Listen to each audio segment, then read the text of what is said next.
Bonjour, c'est Vincent, bienvenue sur ma chaîne Veridigital. Alors aujourd'hui, nous allons aborder une question que je retrouve vraiment régulièrement par mes clients ou des rencontres que je fais lors de salons de réseau. C'est comment choisir son prestataire, donc en l'occurrence technique, un freelance ou une agence. Donc j'ai détaillé 9 conseils pour vous aider à trouver le bon prestataire. Je commence par le premier. Un conseil important, c'est que vous puissiez rédiger une expression de besoin ou un cahier des charges. Donc c'est vraiment évident, puisque vous allez établir donc, vos besoins, les lister, vous projeter aussi dans l'avenir, ce qui aidera évidemment le prestataire à répondre de manière exhaustive et aussi être force de proposition. Donc proposer évidemment des conseils, une méthodologie, des trucs et astuces pour que vous puissiez vous développer.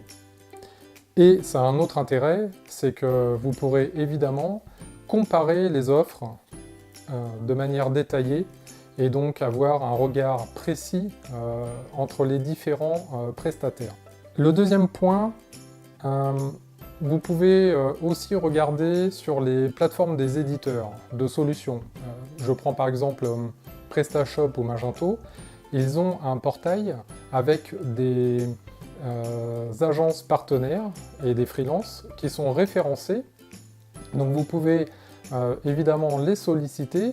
Alors ce n'est pas un gage absolu de qualité, mais par contre vous avez tout de même un minimum de garantie étant donné qu'ils sont affiliés, donc je dirais sous surveillance par l'éditeur, ce qui vous donne un minimum de garantie pour obtenir la réalisation de votre projet, mais ce n'est pas tout.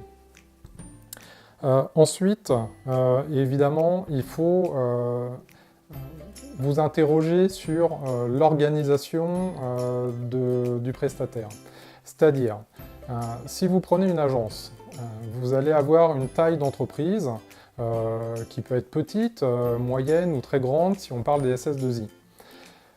Il faut bien voir que certaines agences font travailler beaucoup de stagiaires et ont plus de stagiaires dans leurs ressources que des CDI. Évidemment, elles ne sont pas toutes comme ça, bien heureusement, mais ça existe. Donc assurez-vous que vous avez cette pérennité en travaillant avec des chefs de projet, des développeurs qui ne vont pas partir dans 1 ou 2 semaines. Ensuite, vous avez aussi ce qui se développe de plus en plus, c'est le offshore, c'est-à-dire que vous allez avoir des compétences techniques qui sont localisées dans des pays étrangers. Souvent à bas coût, puisque l'intérêt du offshore pour les agences, c'est de vous proposer des prestations peu coûteuses. Alors ça a des effets secondaires, ne faut pas se leurrer. En termes de qualité de développement, c'est discutable. Par contre, il peut y avoir des soucis de support. Parfois, il y a du décalage horaire. Donc la réactivité n'est pas toujours bonne. Et puis, vous avez un autre souci que je trouve assez important, c'est la législation locale.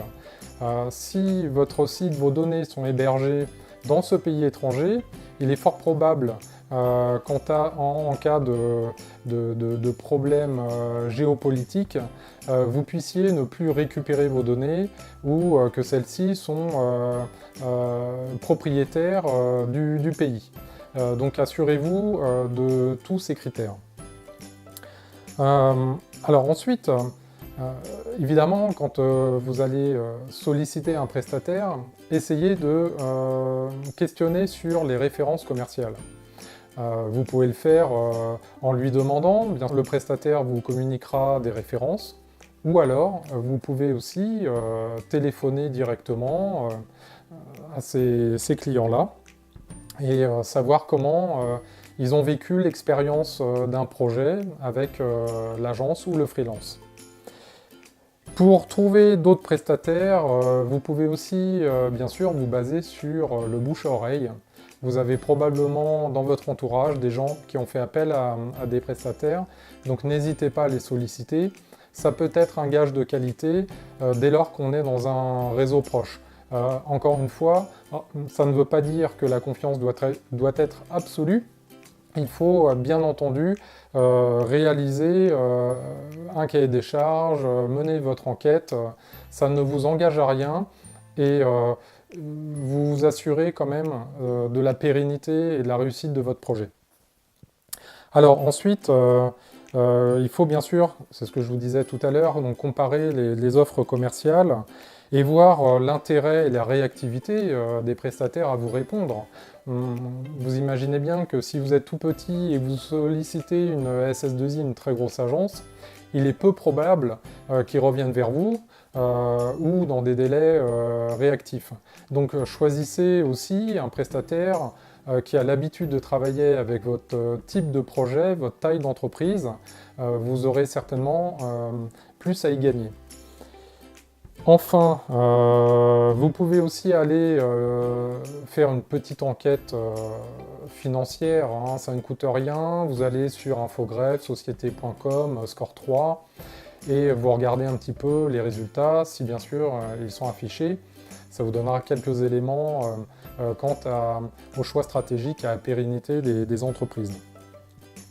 Alors, 8e conseil, c'est l'e-réputation. Vous pouvez aussi, ce qu'on appelle googliser les prestataires, c'est aussi aller sur les réseaux sociaux pour voir s'il y a des commentaires sur ce prestataire. Maintenant, vous savez bien comment les clients se comportent. Ceux qui sont contents, généralement, ne le disent pas, et ce sont les mécontents qui réagissent. Donc, encore une fois, ce n'est qu'une appréciation globale. Il ne faut pas se focaliser sur un avis négatif.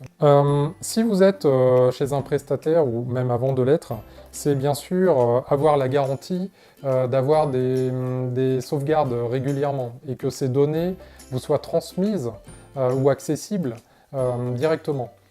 En effet, le risque de liquidation d'une entreprise ou d'un conflit est loin d'être improbable.